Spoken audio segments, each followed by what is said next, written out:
Good afternoon, everyone. I'm Isha Ray, Professor of Energy and Resources and a member of the Weinstock Lectures Committee. Along with my fellow committee members, Professors Rui de Figueiredo and Michael Watts, our lecture coordinator, Jane Fink, whom we've all met, the Graduate Division, the Graduate Council of the Academic Senate, the Rausser College of Natural Resources, the History Department, and the Designated Emphasis Program in Political Economy, I am most honored to welcome Professor Helen Thompson, this year's speaker for the Barbara Weinstock Lectures on the Morals of Trade. We are recording this lecture, so I thank you kindly to remember to silence your cell phones.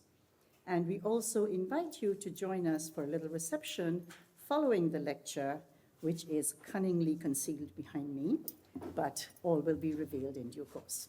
The endowment supporting the Weinstock Lectures at UC Berkeley was given by Harris Weinstock in 1902 and named for his wife Barbara to support an annual lecture open to the public, the town community, and the university community on the morals of trade. Professor Thompson joins a very distinguished group of former speakers who are listed on the programs, the back page of the programs that you have. So about our speaker, Helen Thompson is Professor of Political Economy in the Department of Politics and International Studies at Cambridge University. Her last book, Disorder, Hard Times in the 21st Century, was published by Oxford University Press in 2022 and was shortlisted for the 2022 Financial Times Business Book of the Year. It's a complex and ambitious historical political treatise on oil, geopolitics, and global military financial forces that have shaped our lives from well before, but especially in the wake of World War II. Professor Thompson has presented this work to several European governments, but I believe she is still awaiting an invitation from 1600 Pennsylvania Ave. Helen Thompson's research articles have appeared in the Review of International Political Economy, the European Journal of International Relations, New Political Economy, Government and Opposition, the British Journal of Politics and International Relations, amongst others. She is also very much a public intellectual, writing for the Financial Times, the London Review of Books, Foreign Affairs, Nature, The Guardian, and Nikkei. She also co-hosts the podcast, These Times. I always tell myself, that when I retire, I will have the bandwidth to write for the public instead of for PhD holders only. And I will do YouTube talks and podcasts and op-eds and maybe, not such a geek. So when I encounter eminent academics who seem to do all of these things without having had to retire first, I'm always caught in that weird space between admiration and irritation, you know what I mean? But I shall overcome my baser instincts today to say how very privileged we are to hear from Helen Thompson and to give her the warmest possible welcome to our beautiful Berkeley campus. Professor Thompson. Thank you very much, Isha, for that very fine introduction. And I think I would have been annoyed with myself, to be honest. 10 years ago, before I started doing this public intellectual business. It's a great pleasure and honor for me to be here on this absolutely wonderful campus, and I feel pretty humble joining the list of my predecessors in giving this lecture, and I'm extremely grateful to all the members of the Weinstock Lectures Committee for the invitation to do so. So my title today, as you can see, is The Moral Economy of Resource Extraction and the Future of Industrialization. The English writer George Orwell began the second chapter of his 1937 book, The Road to Wigan Pier, by declaring that our civilization is founded on coal. The machines that keep us alive and the machines that make the machines are all directly or indirectly dependent on coal. In the foundational reliance on the subterranean world, the civilization Orwell scrutinized was anything but unique. Underground world resource extraction has sustained all urban civilizations, and it has always posed a set of political, material, moral, and perhaps even spiritual problems. It puts a political premium on control over territories and seas where resources are concentrated. It makes consumers of those resources the beneficiaries of the ecological destruction wrought by extraction and the health damage done to those who sometimes as forced labour go under the earth. While it offers the chance for investors to make outsized rewards on their capital, it also plunges them into the non-trivial risk of bankruptcy. Orwell wished to force some of these realities into the consciousness of his fellow citizens. The remainder of his first sentence is, "Our civilization is founded on coal more completely than one realizes until one stops to think about it." Most urgently, Orwell wanted his middle-class readers to understand that their way of life required strangers to descend into places like hell, a hell constituted by heat, noise, confusion, darkness, foul air, and above all, unbearably cramped space. The cognitive and moral detachment from resource extraction, Orwell identified in affluent 1930s England, frequently marks, I think, intellectual life. Often the centrality of resource extraction plays little part in the conceptual framework of social scientists or the narrative of historians. In the founding texts of political economy, when subterranean resource extraction features, there is often a dissonance. Adam Smith argued that the pursuit of wealth through metal mining is an illusion comparable to alchemy. In Book 5 of The Wealth of Nations, he wrote that the same passion which is suggested to so many people, the absurd idea of the philosopher's stone, has suggested to others the equally absurd one of immense rich mines of gold and silver. But in Book 1, he had already said that the great market for silver is the commercial and civilized part of the world. It is as if for Smith, the silver could exist without the mining of the silver he damned. Smith's ability to disconnect rose from his privilege as an 18th century Briton. Smith could treat gold imports into Britain as an unproblematic given because the Brazilian slave labour that mined the gold was out of sight.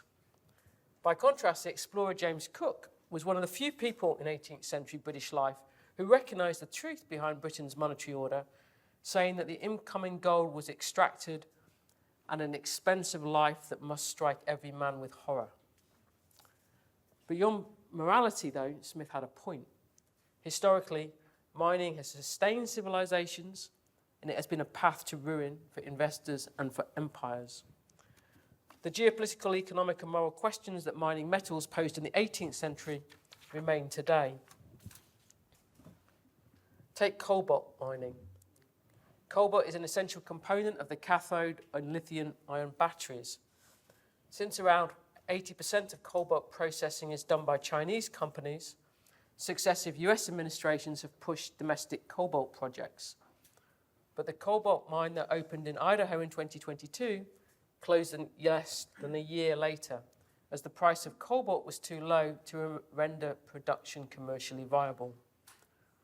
The relatively low price of the metal is one reason why more than half of global cobalt mining takes place in the Democratic Republic of Congo.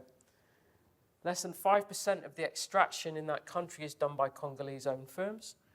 In 2019, the Chinese state-backed company that owns the largest mine in the country had the Congolese government send troops to remove thousands of local citizens engaged in wildcat mining. When the soldiers arrived, they set fire to the miners' homes. This military deployment came in the same month that a landslide at Glencore's copper and cobalt mine in the country killed more than 40 wildcat miners. In this lecture, I aim to offer a rather rapid and schematic history of resource extraction, to draw out a set of underlying political and moral predicaments that arise from tying economic life to the subterranean world. I will start with metals and move to the monumental change in world history that arose when humans also began to extract fossil fuel energy at scale. I will then turn to China's history in this cumulative story and suggest that China's initial absence from fossil fuel extraction is crucial to understanding the present moment in world history. I will conclude with some remarks about the future and what avoiding dire geopolitical conflict around resource extraction might entail. The relationships between resource extraction, trade, and geopolitical power were first evident in the Bronze Age Mediterranean civilizations. Metal-wise, these civilizations primarily rested on tin and copper. While copper was relatively abundant and easy to access, tin was not and required trade. The Bronze Age Greeks procured tin from Western Europe, particularly Cornwall. The Levantine, Mesopotamian, and Egyptian Bronze Age civilizations secured it from Central Asia. Their need for a long-distance tin trade turned Ugarit in northern Syria into a coastal kingdom and made it the most important international port of the late Bronze Age. After the metal trade collapsed, the city was abandoned for nearly a millennium. During the Iron Age, ancient writers began to make an argument that would reverberate into the modern world. What follows from taking resources from under the earth is dangerous and leads ultimately to destruction. An idea that metal trade and the mining that sustains it will meet divine judgment runs through the Old Testament, and the mining. Isaiah and Ezekiel both prophesied that the imperial Phoenician city of Tyre, which receives silver, iron, tin, and lead from a faraway place called Tarshish, will be laid waste at God's hand. Tyre has defiled its sanctuaries by the iniquity of its traffic. Having fallen, Tyre will descend into the pit from which the mineral wealth came. But the Iron Age that followed the late Bronze Age collapse saw no retreat from mining. Indeed, the beginning of coinage in the 7th to 6th century BCE only elevated the imperative for metal extraction. The geopolitical significance of this change is evident in Thucydides' history of the Peloponnesian War. Athens' rise as a power was tied to the Larian silver mines. You can see the remains of them, worked by slaves about 40 miles south of the city. While mining had been going on at Larian since 3000 BCE, in the 480s, deeper deposits were discovered. The silver mined thereafter at Larian paid for the navy the Greeks used to defeat the Persians in 480. By contrast, during the war against Sparta, losing these mines was one reason for Athens' defeat. When the Athenian commander Alcibiades defected, he told the Spartans to cut off access to the Larian mines. When the Spartans did indeed occupy the surrounding hilly fortress, Thucydides wrote that the move was one of the principal causes of the Athenians' ruin. Thucydides' story of the gold mine on Thasos, an island in the North Aegean,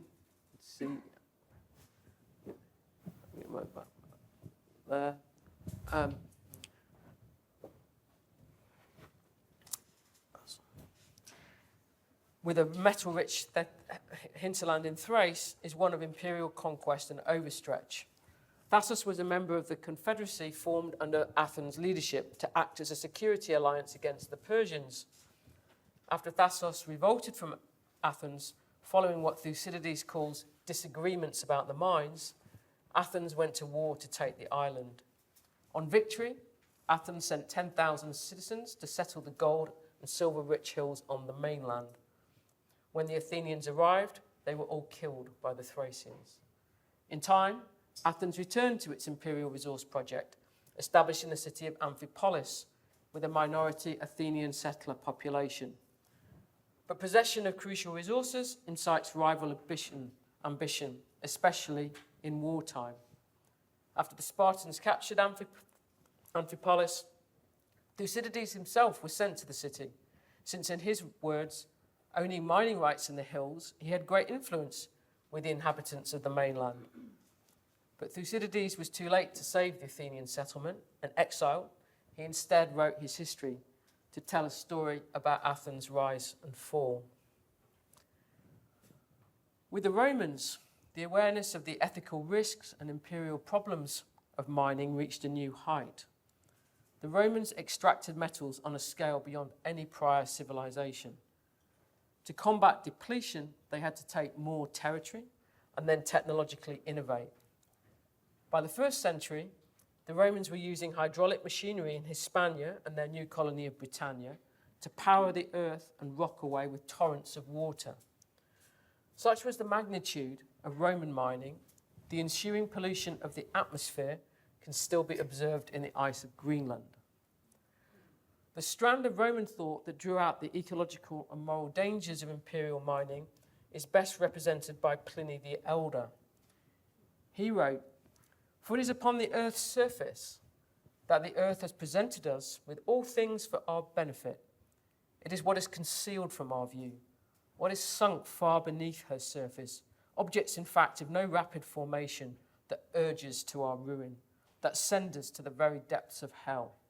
As the mind rages in vague speculation, let us only consider, proceeding through all ages as these operations are, when will be the end of thus exhausting the earth?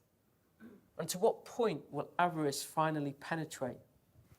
How innocent, how happy, how truly delightful even would life be if we were to desire nothing but what is to be found upon the face of the earth. In a word, nothing but what is provided ready to our hands." Pliny's words would echo into modernity. Perhaps the first crucial story of resource extraction changing world history begins with the Spanish imperial mines in present-day Bolivia and Mexico. These mines became the basis of the first global economy and what was in silver effectively the world's first international currency. The larger Iberian conquest in the Americas was a response to problems in European mining with which the Romans would have been familiar. From the 12th century, Latin Europe had monetary systems supported by gold and silver mining in the mountains of Central Europe. But during the 14th and the 15th centuries, Europe faced a bullion famine as these mines became too depleted or damaged to work without unforthcoming large injections of capital or technological innovation. In search of gold and silver beyond Europe, the Spanish and Portuguese crowns turned to the Americas. Discovered in 1542, Potosi in Spanish Peru yielded almost half of the world's silver over the next century. As in the ancient world, Potosi's mining was done by slave labor and required the prior viciously hazardous extraction of mercury. The immorality of this operation was well recognized even within imperial Spain. In 1604, the protector of the Indians wrote to the viceroy for Peru saying, "There are not so many Indians in Peru nor in New Spain as will be consumed in very brief years, because those that go underground 2 or 3 times will be killed. From which it is clearly seen that underground work in no way can be nor should be permitted, for it is a public slaughterhouse of so many Indians and origin of so many evils."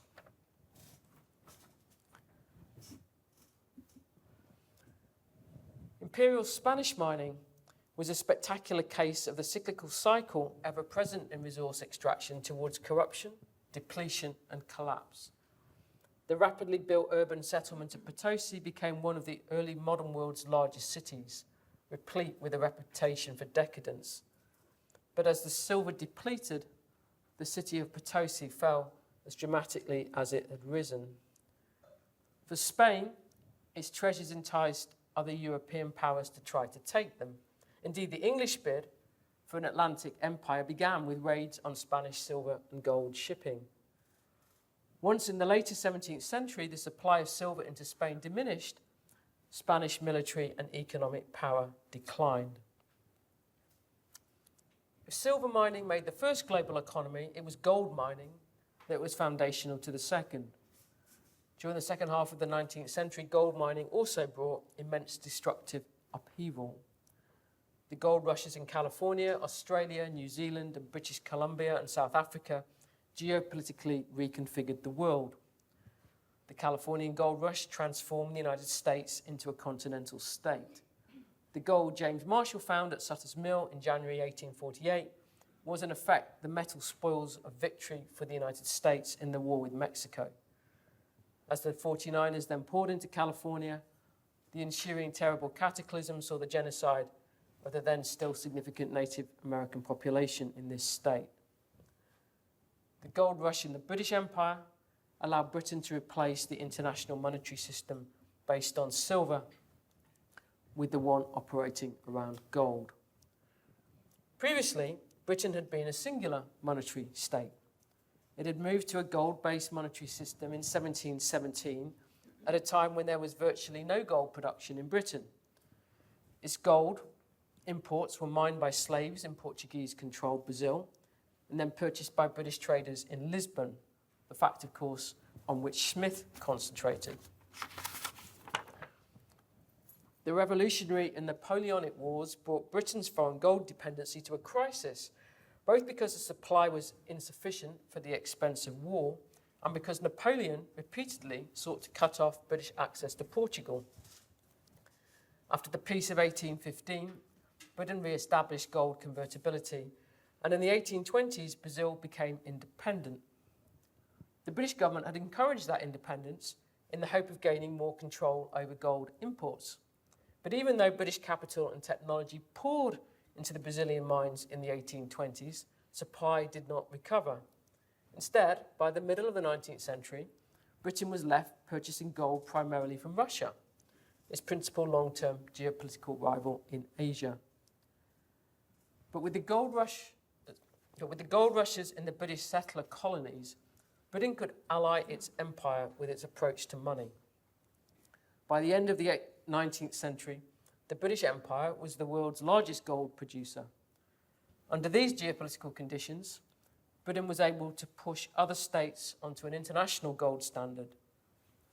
Unlike during the Silver Era, the structure of imperial power around colonial resource extraction, from the shipping of that resource to the financing of that shipping to the financial operations of the International Monetary Standard, became concentrated in one city, London. At the centre of this new metropole, self-deception about resource extraction remained largely in place, albeit strikingly not among some of the country's novelists. By contrast, those engaged in the actual human practice of mining gold during the gold rush remained eyewitnesses to all of Pliny's anxieties. One Californian gold seeker wrote in 1851, "Oh, how does the tide of human beings constantly dash upon the golden shores, sending back the unwelcome echo of poverty, misery, and crime.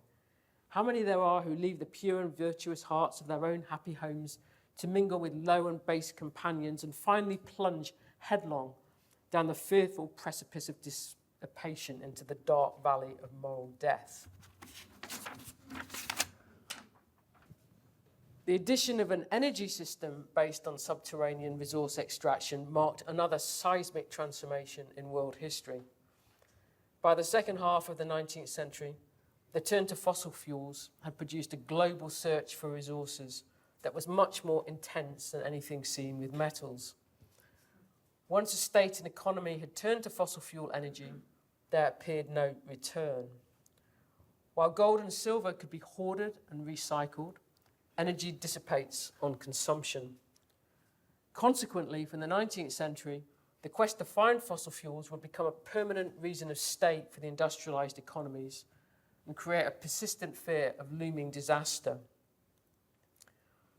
The magnitude of the global quest for oil and the continuity with Pliny's dread is prefigured in Herman Melville's maritime quest novel, Moby Dick, ironically written about the commodity whale oil that crude oil would displace as a source of light. Captain Ahab is an ungodly old man chasing with curses a Job's whale around the world. That whale, Moby Dick, swims the worlds as that intangible malignity which has been from the beginning, to whose dominion even the modern Christians ascribe one half of the world's.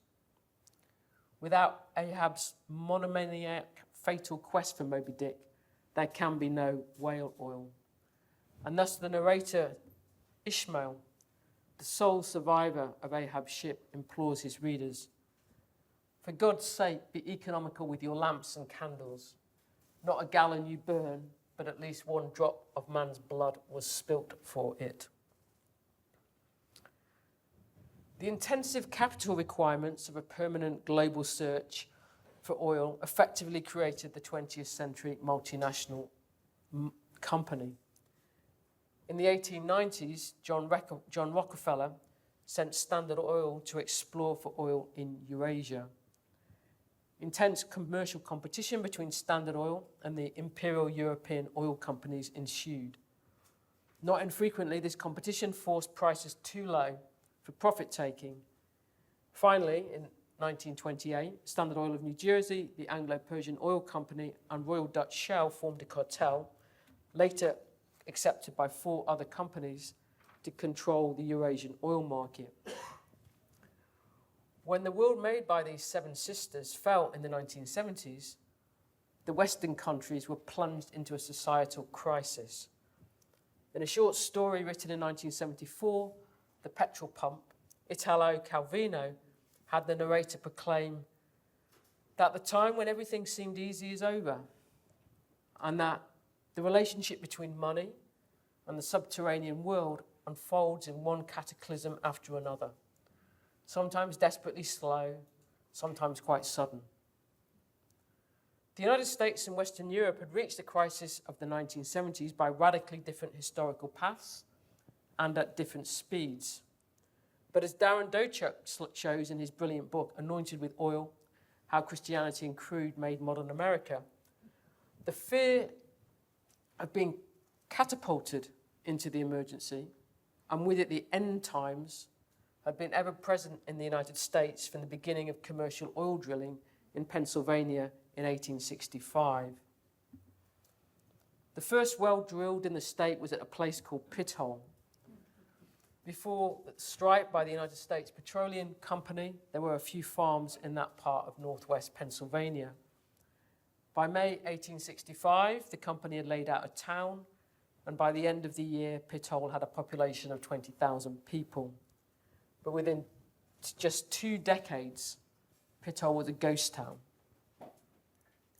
With John Rockefeller convinced that there was no oil west of the Mississippi, hence dispatching Standard Oil to Eurasia, those who founded the 20th century US oil industry were the Texan wildcatters. They started from the premise that fossil fuel industrialization was a Faustian bargain struck with the earth itself. While oil did not require humans to go underground, using capital and technology to summon to the surface sunlight that had been stored under the earth for millions of years brought the risk of spectacular fire. As one wildcatter watching a Texas gusher said, "Whenever you punch a hole so deep into the ground that oil pops out, Hades comes with it. And the more oil, the more Hades." The idea that drilling for oil was a necessary national mission and a spiritually destructive roller coaster that threatened the land itself ran deep in 20th century US culture. Through the decades of self-sufficiency, a dangerous future seemed to lurk.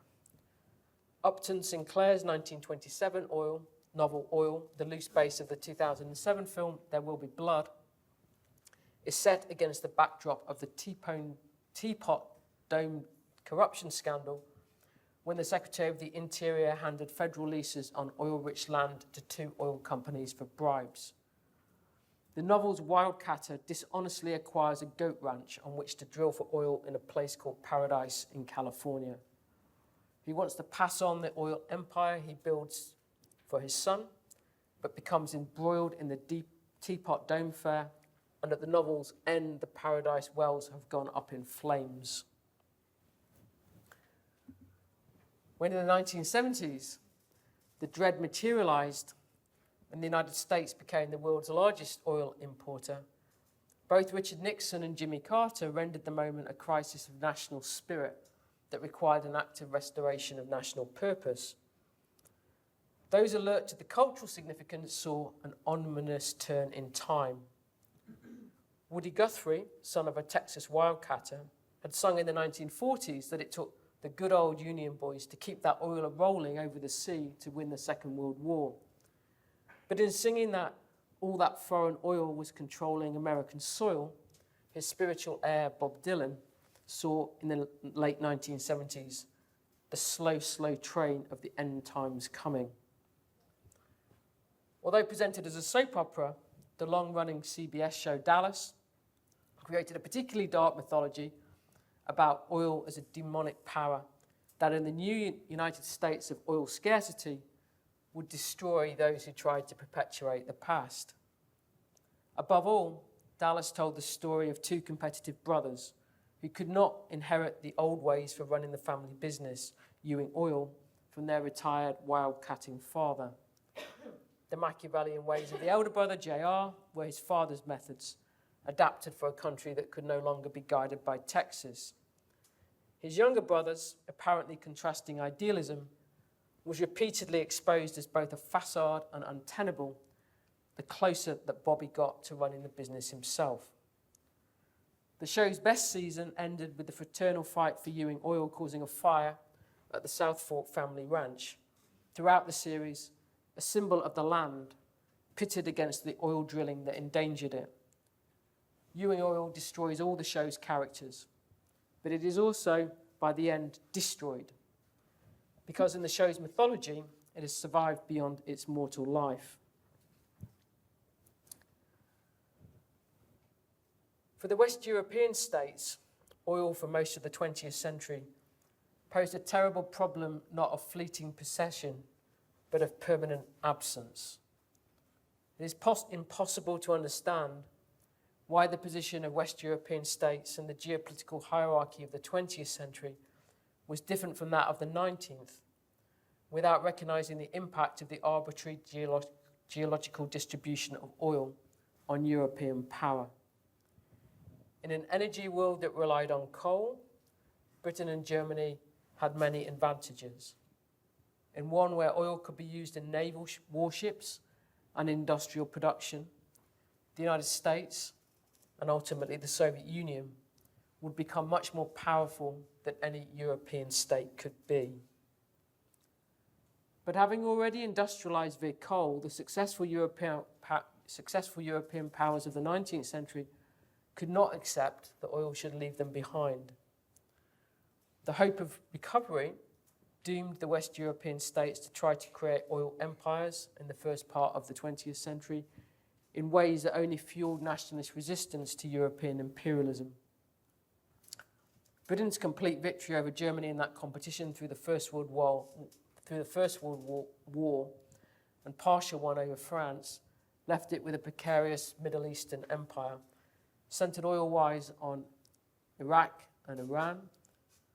The lasting disruptive legacy of that empire still, as we know, largely shapes politics, or partly shapes politics in the Middle East to this day. For Germany, defeat in the intra-European competition for future oil supply was a disaster. Germany's subsequent dilemma and response to it under the Nazis is revealing of just how terrible geopolitical competition over resource extraction became in the 20th century. Since Germany was unlikely to enjoy security of trade in a world of unresolved geopolitical conflict, for Germany to have accepted its oil defeat in 1918 would have meant submitting to the reversal of its post-1870 ascendancy. During the Weimar years, German governments sought to use science to mitigate the problem by supporting the manufacture of an artificial oil product by the chemical transformation of coal. But producing synthetic fuel required huge financial support from the state, and it could not deliver the high energy density of subterranean oil. Under the Nazis, Germany turned to terrible wars of conquest in Eastern Europe. The aim of Hitler's resource war was not just to capture other states' resources, but annihilate the local population's demand for energy and food. Of course, the result of Hitler's apocalyptic path was a global catastrophe. It's not, I think, too simplistic to say that the fundamental basis of peace in Western Europe after 1945 required a means by which West Germany could confidently engage in trade for oil. But a sustainable oil and later gas trade could not detach West Germany from the geopolitical problems posed by resource extraction. West Germany's early post-war oil imports were produced by the Seven Sisters and their transit guaranteed by British imperial power in the Middle East. After President Eisenhower dramatically circumscribed Britain's prowess during the Suez Crisis, West Germany turned to the Soviet Union. This move established the basis of the Russian-German energy relationship that would crash in 2022 on Russia's invasion of Ukraine and may yet be repaired to rid Germany of expensive maritime imports. If the tragedy for the powerful European states of the American turn to oil was what Cole had accustomed them to expect, China's tragedy began with Britain's turn to coal. Indeed, the fact that China was then the most populous state in the world and did not become the world's first coal state is crucial, I think, to comprehending the underlying change in world history that took place in the 19th century. Prior to the Industrial Revolution, China was the world's most economically successful state. When silver was the most important resource extracted from under the earth, China was its largest importer. China's supply for its silver-based monetary standard came from the Spanish colonial mines and Japan. Consequently, China became the principal beneficiaries of Spanish imperialism without having to involve itself in the geopolitical problems of resource empire.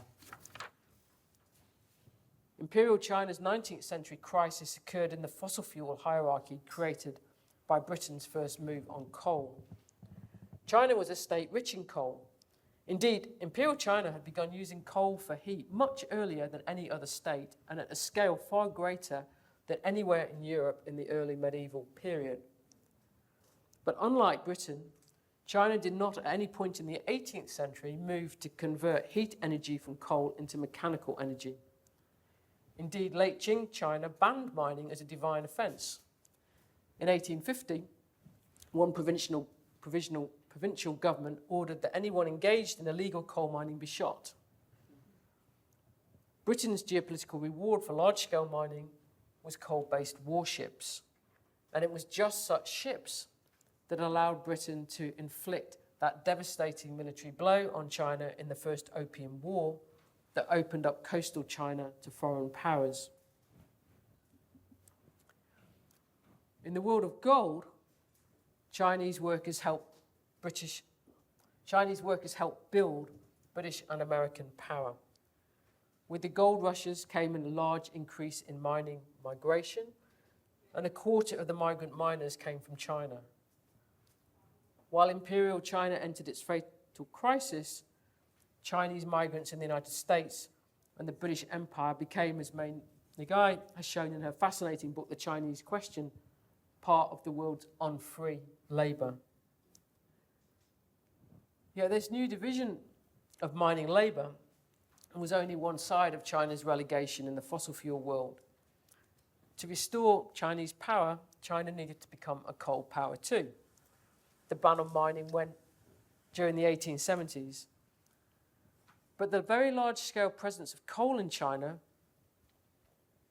meant an opened China became subject to foreign resource ambitions.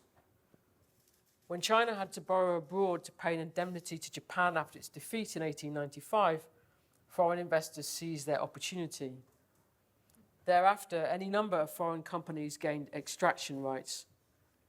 In 1902, Britain pressurized China to acquiesce to a treaty setting out a legal framework by which China would open its mineral and energy resources to foreign investors. During these years, the London-based Pekin Syndicate procured a contract from the Shaanxi provincial government to mine for coal and drill for oil. The chairman of Pekin Syndicate saw the deal as British control of the greatest deposits of anthracite coal in the world.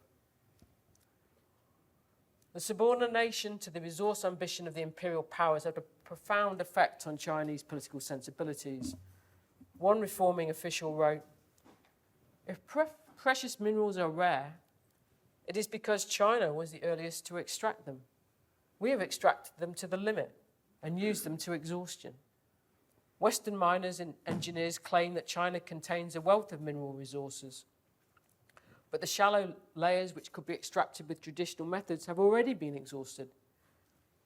If we turn to using the power of machines, then China would have more precious minerals than foreigners. Mining will necessarily proliferate. After another 4,000 or 5,000 years, when we've exhausted our mines, then the foreign mines will also already be spent. At that time, what will happen to mineral products? What will happen to Chinese and foreign needs? In this matter, one cannot but be worried for Earth.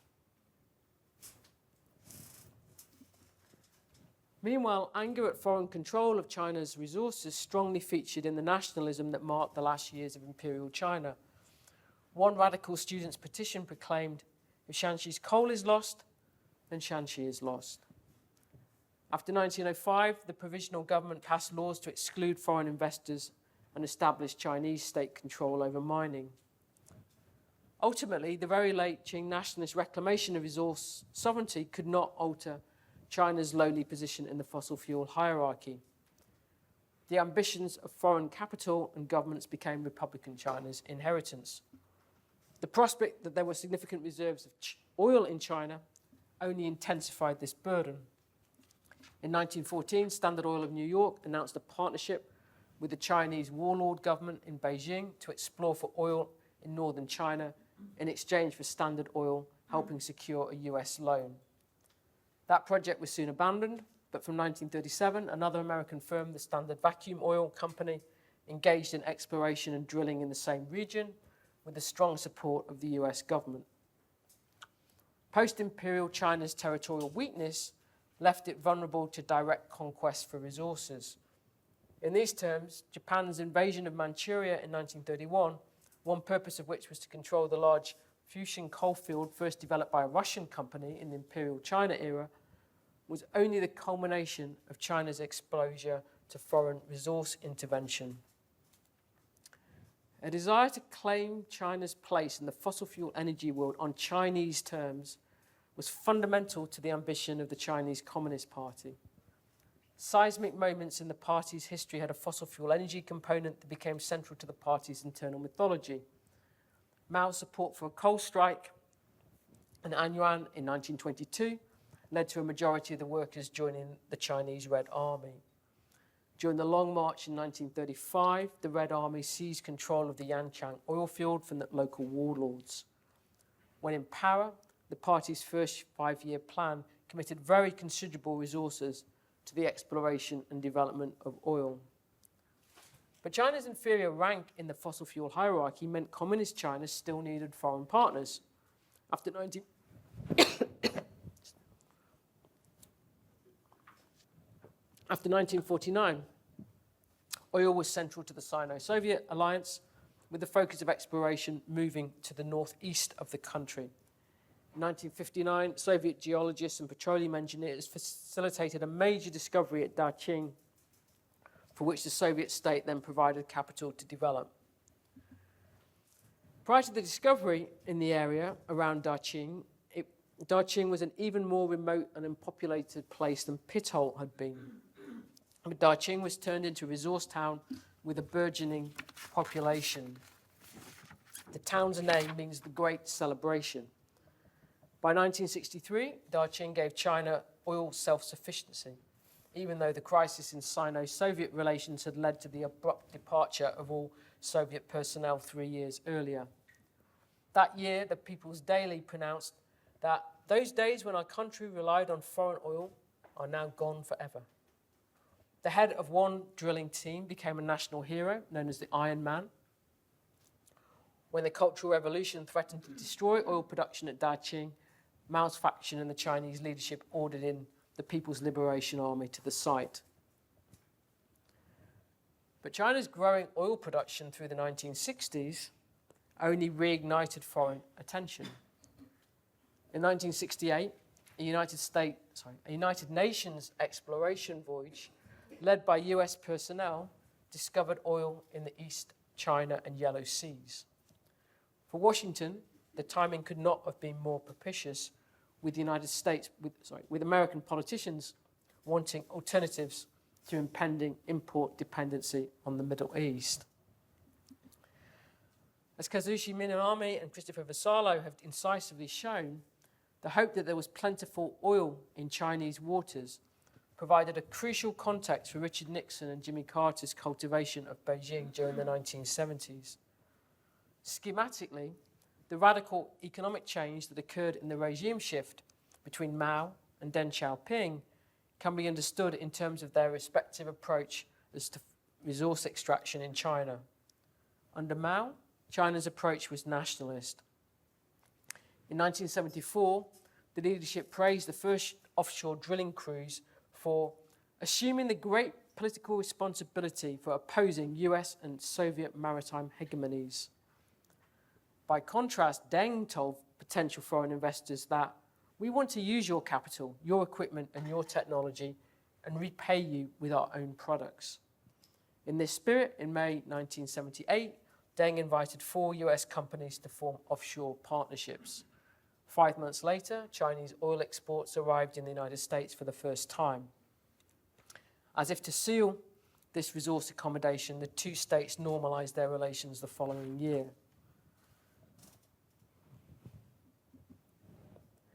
China's subsequent rapid economic development has transformed world history once again.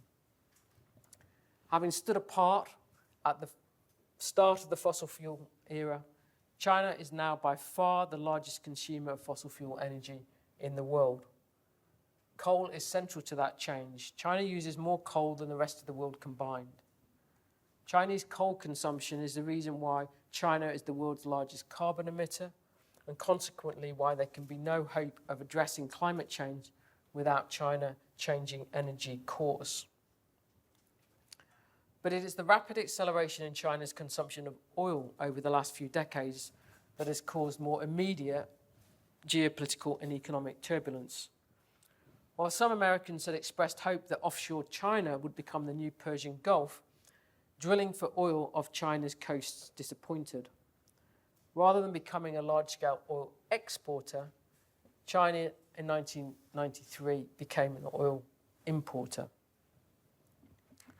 After China's entry to the WTO in 2001 saw China's demand for oil accelerate, it did so at just the time when from 2005 to 2008, or particularly 2007, world oil production stagnated.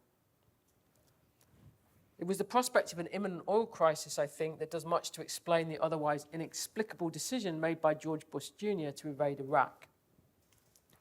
With the capital and technology of the Western oil majors to hand, post-Saddam Iraq could, the Bush administration hoped, become a top-tier oil producer, allowing the world economy to accommodate China's demand for the commodity.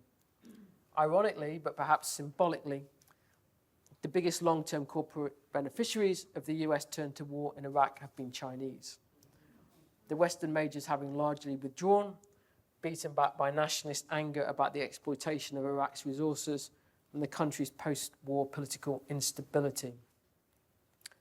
For the world economy as a whole, the near single-handed remedy for the Iraq failure has been the US shale oil boom. It has yielded around 90% of the increase in oil production since 2013. But this corrected for the problem of one of the world's 2 most populous countries becoming the world's largest importer of oil has destabilized much else. Shale oil is relatively expensive to extract and the plays deplete rapidly. Initially, it required large amounts of capital to be poured into unprofitable production, an outcome induced, knowingly or not, by the dysfunctional monetary environment created by the 2008 crash. The push for the energy transition should be seen not just as a response to climate change, but to the succession of different crises that have emerged since Chinese fossil fuel energy demand undid the balance of geopolitical power in world history begun by Britain's industrialization. Crucially, China's very success as a latecomer to the fossil fuel energy world has in its consequences pushed subterranean mineral extraction back to the surface of geopolitics. Here, China is not last but first. China dominates the supply chains generated by metal mining. With rare earths, it does 70% of the production and 90% of the processing. Around 70% of US consumption of rare earths comes from Chinese imports, leaving the United States dependent on subterranean resources, on subterranean resource extraction in its principal geopolitical competitor. Yet the circumstances that have led the last 3 US administrations to push for more domestic mineral mining show the multiplicity of the problems subterranean resource extraction poses. Before China caused consternation in Washington, by imposing an embargo on the sale of rare earths to Japan in 2010, US politicians largely assumed that the rare earth trade with China was a better proposition than domestic mining. As the geographer Julie Kling has revealingly recounted in her great book, Rare Earth Frontiers, the United States only became dependent for China for rare earths this century. Having near entirely dominated the production from the 1960s through to the mid-1980s from the mine at Mountain Pass in this state, US businesses took the opportunity to offshore production and processing to China to escape what is exceptionally toxic mining. China's position in what Klinger aptly calls the global division of toxic labor goes back to the plight of Republican China, when Inner Mongolia became a site of geopolitical competition over China's resources. When rare earths were found with uranium there in 1935, European, Japanese, and Soviet geologists had all been engaged in the area. That year, there was a fierce war between the Kuomintang and the Japanese-backed Mongolian army for control of the site. These conflicts continued after Japan's defeat in the Second World War. In the immediate months before Mao took power, the Truman administration was seeking an agreement with the Kuomintang for the development of the uranium as part of the US nuclear program. Thereafter, Mao gave the Soviets mineral rights in Inner Mongolia until the Soviet-Sino split offered the United States the opportunity to recultivate China as a foreign resource base. Now, rare earths in particular and minerals in general appear part of the geopolitical competition between the United States and China. Above all, this contest, I think, centers on the Arctic. Under climate conditions when the melting of the ice makes extraction more commercially viable, and geopolitical conditions where the dominant power is neither the United States nor China, but Russia.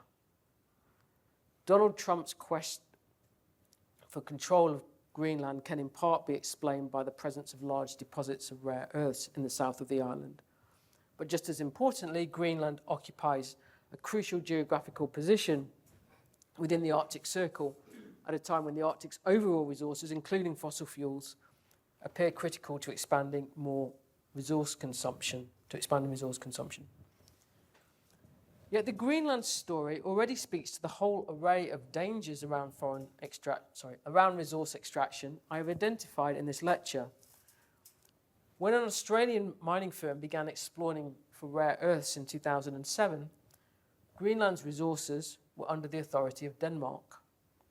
But by the time a Chinese company took a minority ownership in 2011, Greenland had achieved autonomy within Denmark with authority over the island's resources. Now, whether Greenlanders themselves wanted the environmental and health harms of rare earth mining became politically contested. The 2013, 2021, and 2025 elections in Greenland were dominated by mining issues. Before the 2013 election, radioactive mining was banned, and then the new government lifted it, allowing the Australian firm to move from exploration to planning extraction.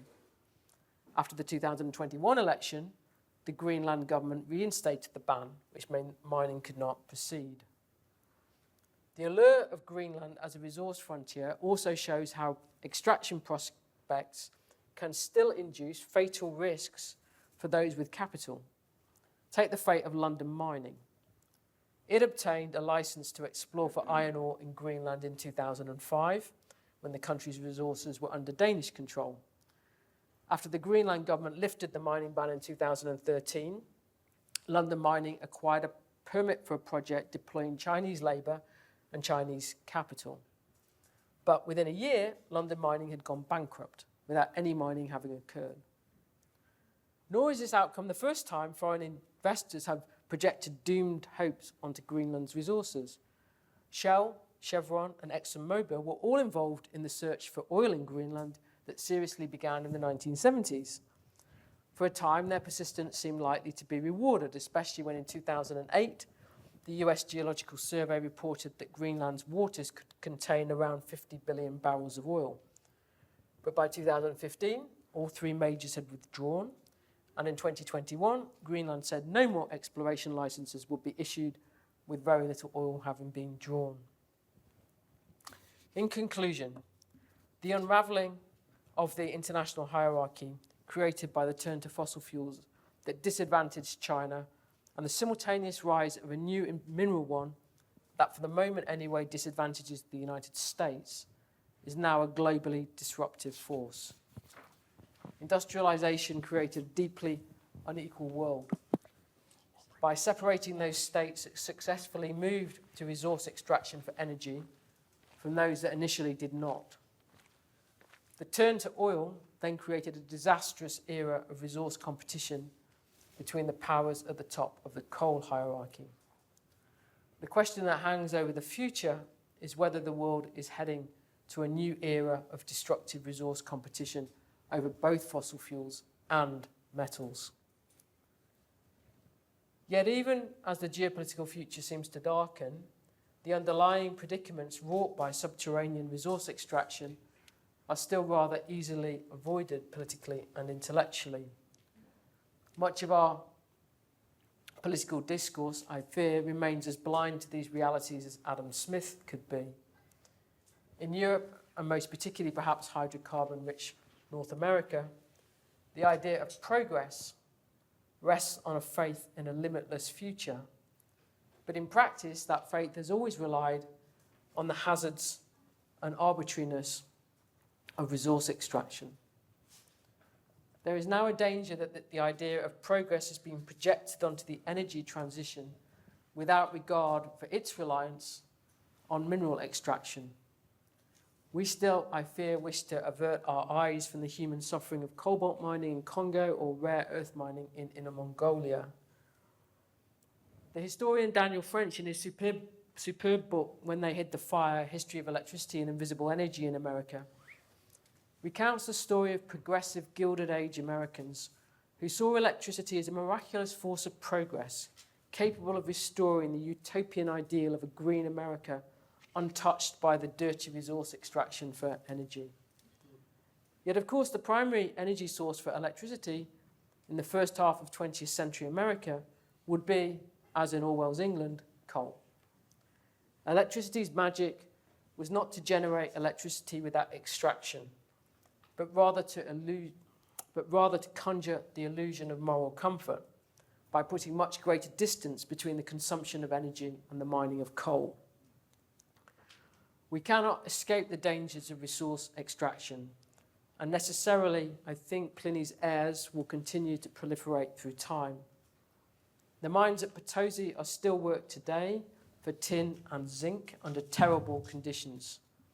In the words of one recent miner there, to make a pact with El Tio is like selling yourself to him body and soul, as if to say, give me riches and I'll give you my soul. You give your soul not to God, but to El Tio. But there is also no way back to the world before subterranean resource extraction. The most transformative AI will still require large amounts of electricity.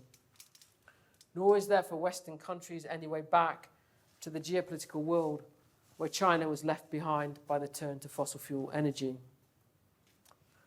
Politicians, companies, and citizens need to face directly the omnipresent dangers of subterranean resource extraction, not least in this time of trade crisis, the need to create a politically viable trading order to avoid the temptation for states of territorial conquest and subordination. That viability must begin with the societies and politics of the countries where the resources are most abundant and the human hazards most intense. Almost certainly, the question that the future demands cannot yet be politically asked.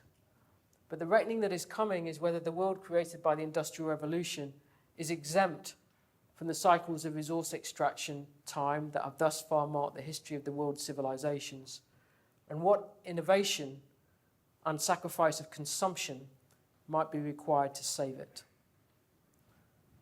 Thank you very much.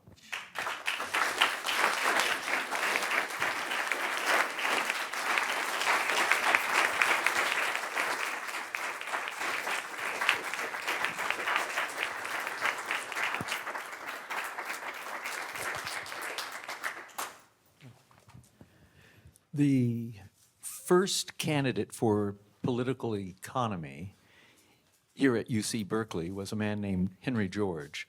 Yeah. And George proposed to socialize the economic rent of the earth, essentially.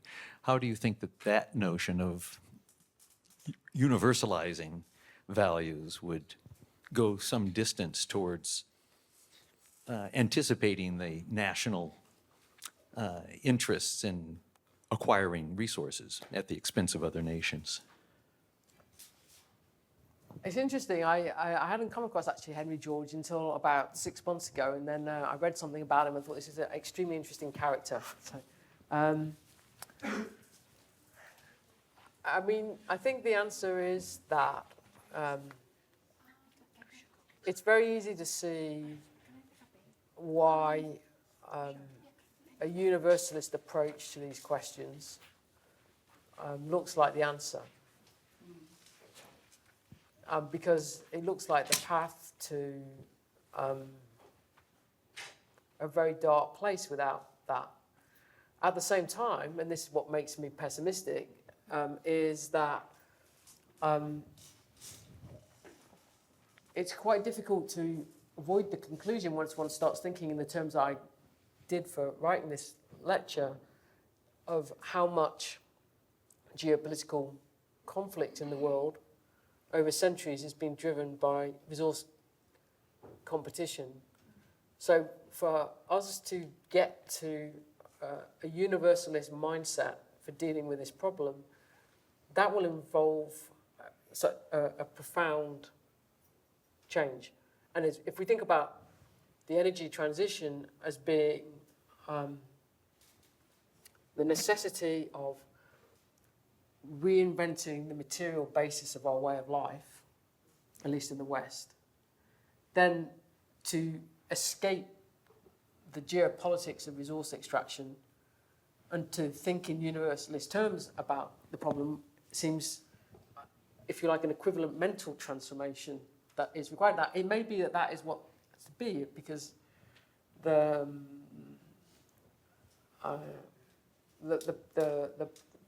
path that we're on seems to lead, if you think in historically in these terms, it seems to lead to war again. Otherwise, and I think that it does so in a world where, in a way, I don't want to say the stakes are higher than they were in the 20th century, because that was cataclysmic, but is that I do think that we all need to think about quite seriously for the future, as I was trying to bring out, what it means for China to have the resource demand that it does. The world has not experienced this before. And that, I think, is the immensity, if you like, of this moment.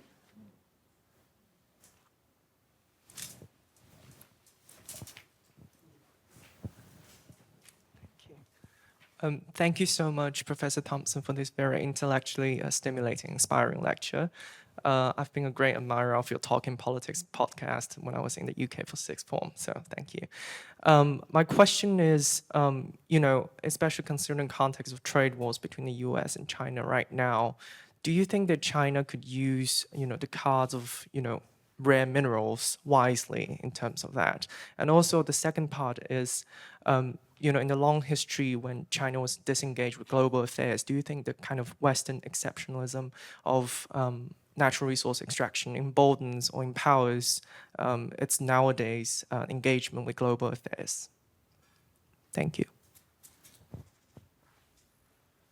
Yes, I think that, let's concentrate on that last question, because I think that gets to the crux of something that is quite important.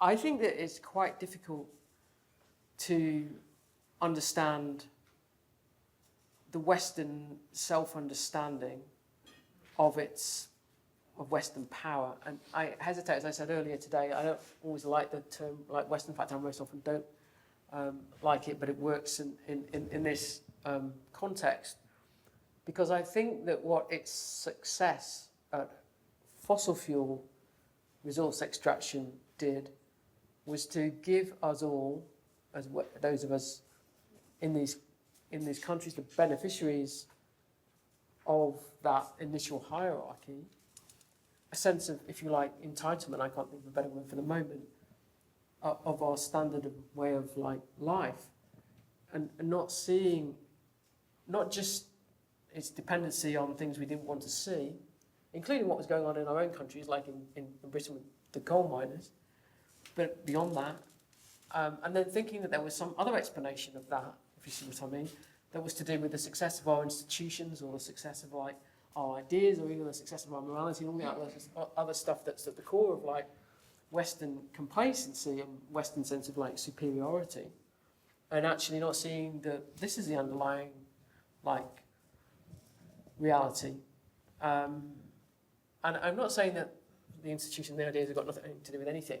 I don't think that, but I think that they're hugely inflated in the Western account of history compared to this.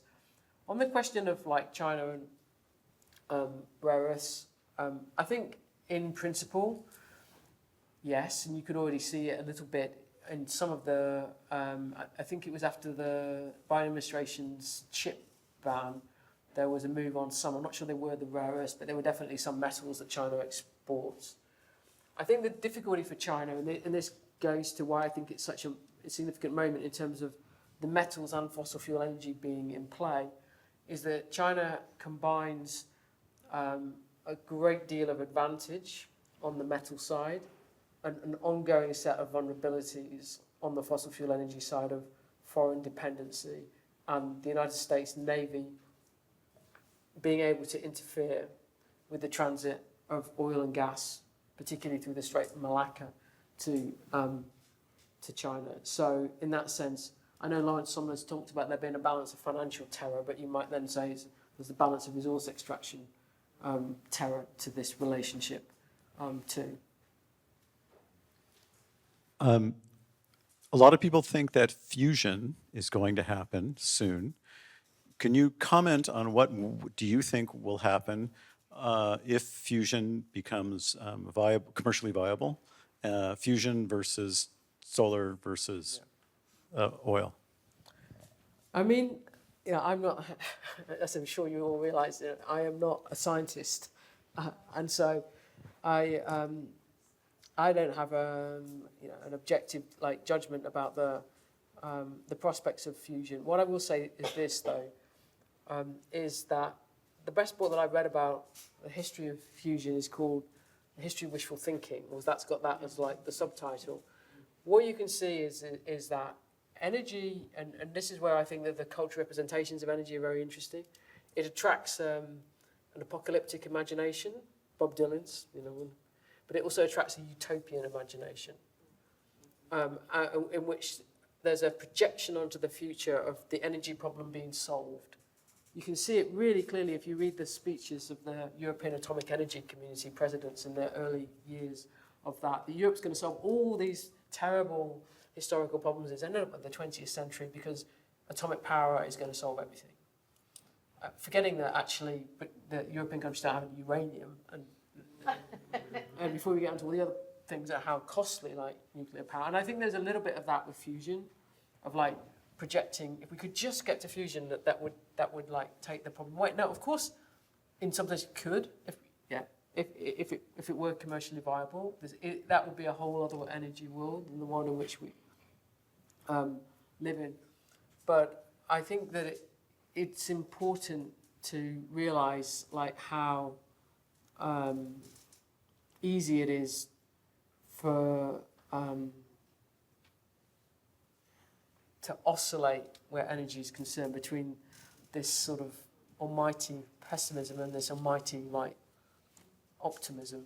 And I think that the story of nuclear power, so fission so far, is a pretty good example of how much hope was projected onto that, and then the realities of how expensive it turned out to be. And the same token, if you say then why is there a nuclear renaissance going on at the moment, which I think to some extent there is, the answer is because you can see this really clearly in Europe, and in Britain actually in particular, is an assumption in the the early years of this century, that by the time we are now, so in the middle of the 2020s, that solar and wind would deliver non-intermittent energy.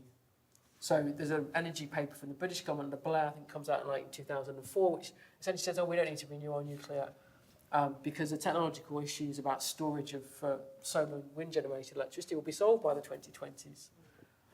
And so why would you do expensive nuclear if you can do cheap solar and wind? Well, the answer is because maybe the solar and wind is not going to solve the technological problem of storage by the 2025, and then you're back to expensive nuclear. And I'm not saying that fusion will be the same story necessarily. And I say I'm open to the possibility that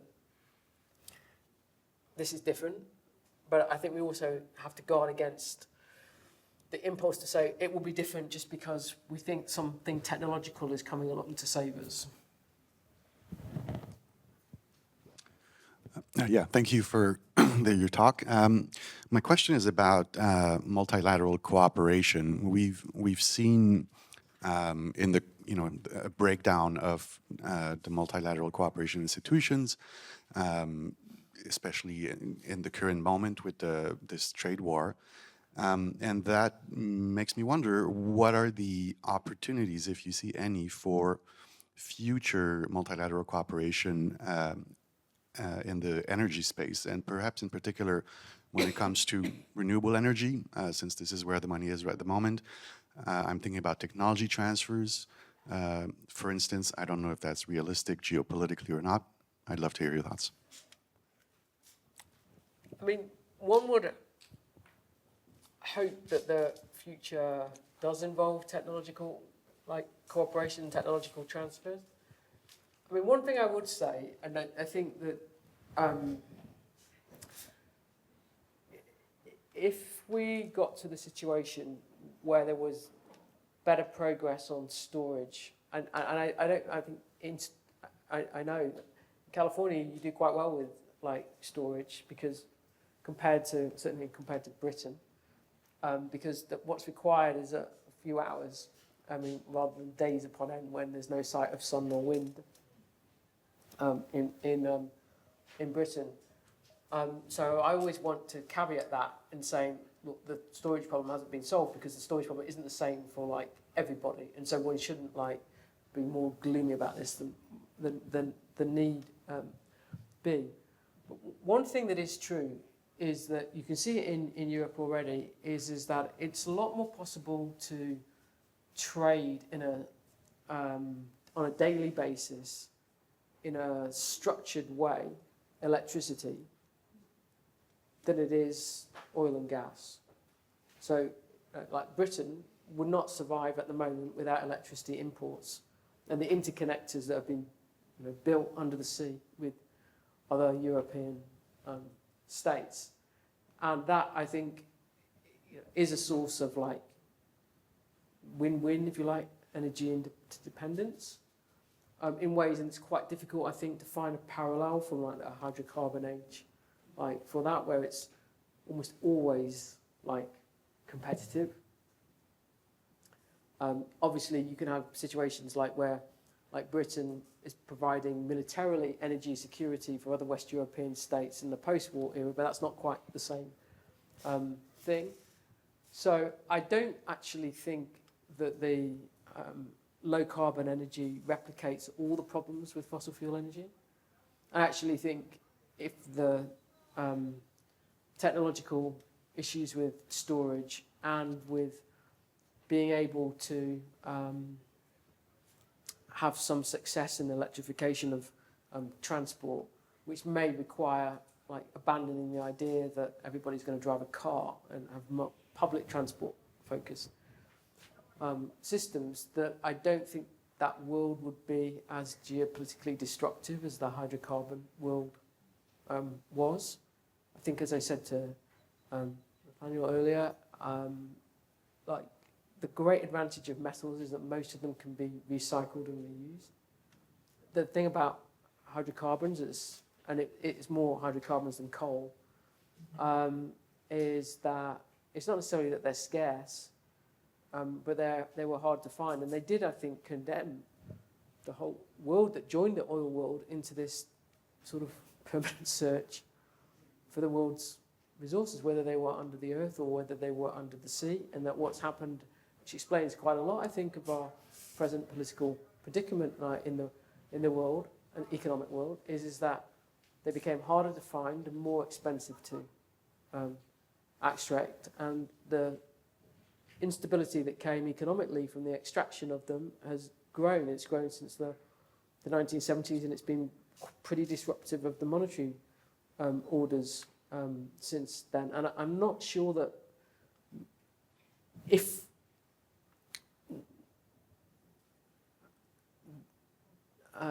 both decarbonised electricity, 100% power grids, and electrification was successful, that world would be quite as inherently unstable as the fossil fuel world is. I think there's something like immensely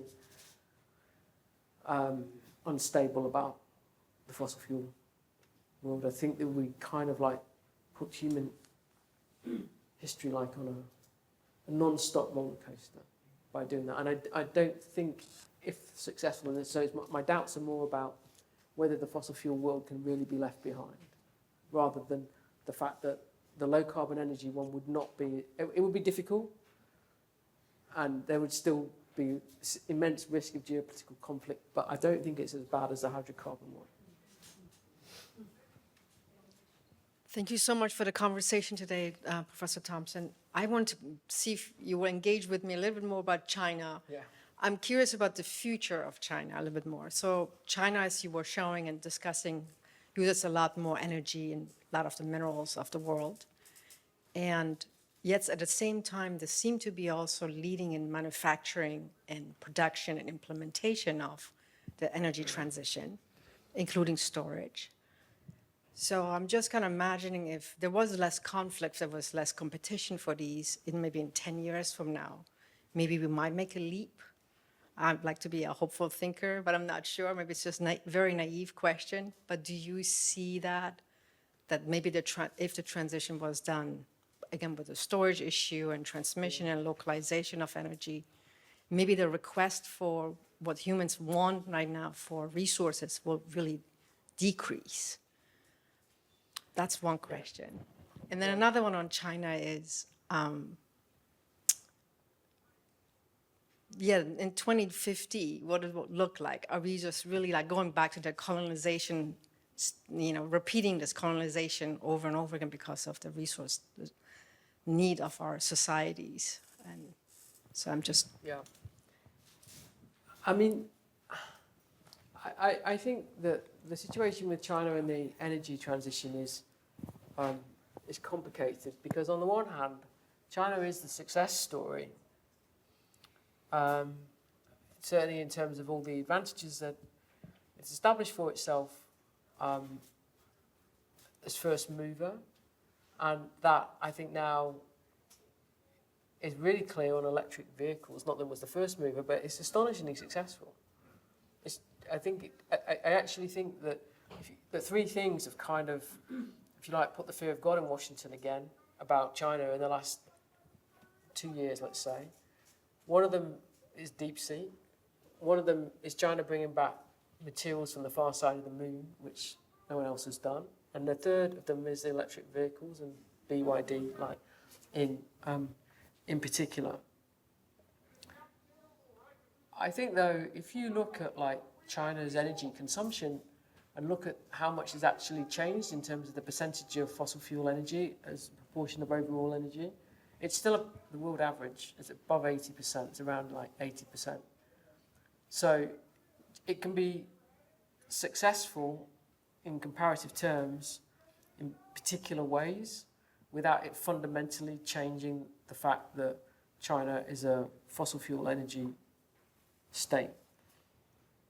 In terms of like where we might like be like by like 2050, I mean, I think that the hope has to be two things. It has to be in technological innovation, in terms of being able to accelerate the energy transition.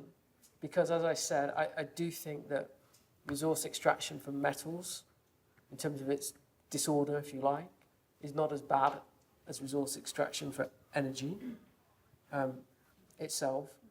And then there has to be some way of constructing some kind of international like trading order that is sustainable around that. And I think what China has successfully done so far in terms of its dependency on metals abroad, because that's obviously true outside like rare like earths, is to do all that and engage with all that without having really to get into the deep problems of being an imperial power. In that way, there is a parallel, which is why I started to think about it when I started to think about this China story, which I'm not so done.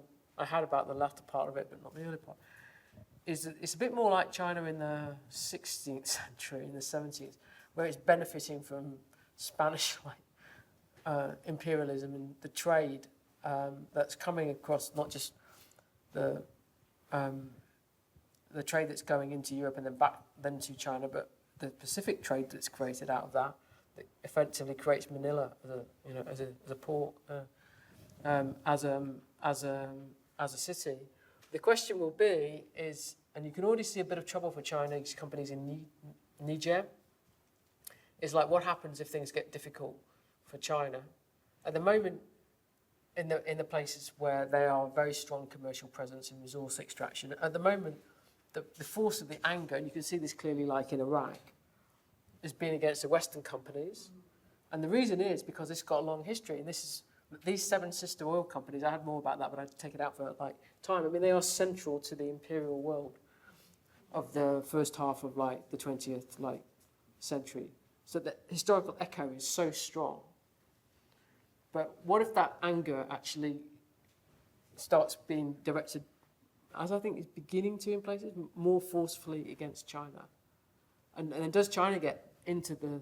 So, I mean, at the moment you could say it free rides on certain aspects, like of doing resource extraction in the way in which it does, without paying the price that European or American companies would do, but I'm not so sure that that will stay the same. Not least because, I say, some of this mining is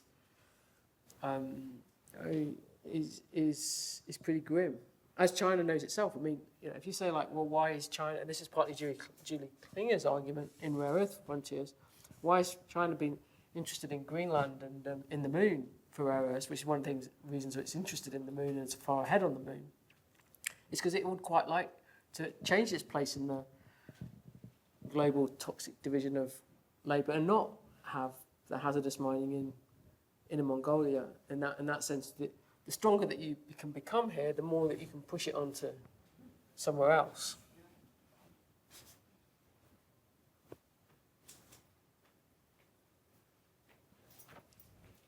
I'm going to apologize to those who still have their hands up. We have kept our speaker standing for a long time, and her day is not over yet. So I'd like to thank you very much, Professor Thompson. I don't really think that I've ever heard a lecture before which combined the terms Pliny the Elder, Captain Ahab, and the energy transition. So that is truly a classical grand sweep for which we're immensely grateful. So thank you very much for coming to speak with us.